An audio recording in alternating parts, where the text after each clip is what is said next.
NCERT exercise question 1.5 देखिए, question कहता है when a glass rod is rubbed with silk cloth charges appear on both.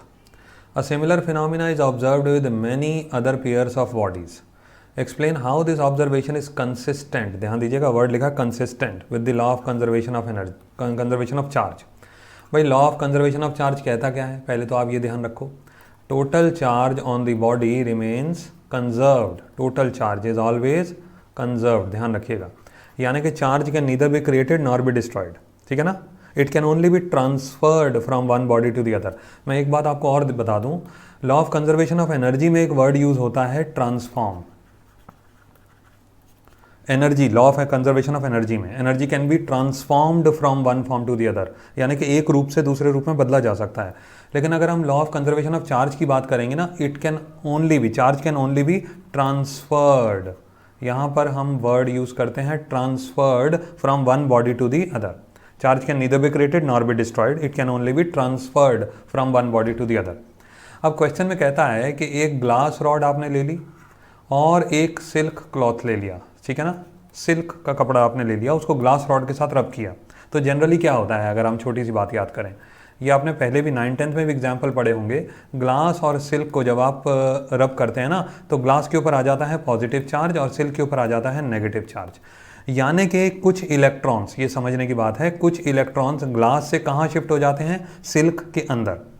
ये ध्यान रखिएगा, इलेक्ट्रॉन्स, मान लीजिए ग्लास के अंदर से 10 इलेक्ट्रॉन सिल्क के अंदर चले गए, तो अगर ग्लास के ऊपर पॉजिटिव 10 का चार्ज आ जाएगा तो सिल्क के ऊपर कितना चार्ज आ जाएगा, माइनस का 10. यहाँ आ गया -10, यहाँ आ गया +10. अब मैं आपको एक और बात बताता हूँ. सबसे पहले तो ये बात हमने रखी कि चार्ज लॉस या क्रिएट नहीं होता है उसका. ठीक है ना तो क्रिएट कर सकते हैं ना तो डिस्ट्रॉय कर सकते हैं, उसको ट्रांसफर ही कर सकते हो एक बॉडी से दूसरी बॉडी तक. तो ग्लास के ऊपर मान लीजिए पहले कोई चार्ज नहीं था, न्यूट्रल चार्ज था, चार्ज की वैल्यू 0, Q1. यहाँ पर जो सिल्क के ऊपर है वो भी टोटल चार्ज हमने 0 ले लिया, तो दोनों को प्लस करोगे तो फाइनल आंसर क्या आएगा, 0 बिफोर रबिंग. अब आफ्टर रबिंग क्या हुआ कि ग्लास में से 10 इलेक्ट्रॉन निकले. मैंने एक राउंड फिगर ले लिया 10 इलेक्ट्रॉन और मैं उसको 10 एक वैल्यू असाइन कर देता हूँ. तो प्लस का 10 आ गया ग्लास के ऊपर, माइनस का 10 आ गया सिल्क के ऊपर. अब आप दोनों को प्लस करोगे तो क्या आएगा, +10 -10, फाइनल आंसर क्या आएगा, 0. तो रब करने से पहले भी टोटल चार्ज 0 था, रब करने के बाद भी टोटल चार्ज 0 है. इसका मतलब चार्ज डिस्ट्रॉय तो नहीं हुआ ना ही चार्ज आपने क्रिएट करा.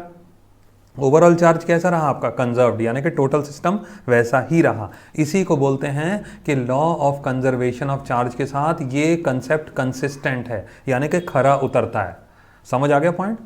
ग्लास रॉड और सिल्क का एग्जाम्पल ध्यान रखिएगा, एनसीईआरटी का क्वेश्चन है तो ये एमसीक्यूज में भी पूछा जा सकता है और उसको एक्सप्लेन करने के अलग अलग तरीके हो सकते हैं. आप रिटन लैंग्वेज में इसका आंसर वैसे देंगे स्टेटमेंट फॉर्म में, लेकिन उसके साथ कुछ न्यूमेरिकल वैल्यूज यूज कर सकते हो अपने बात को समझाने के लिए.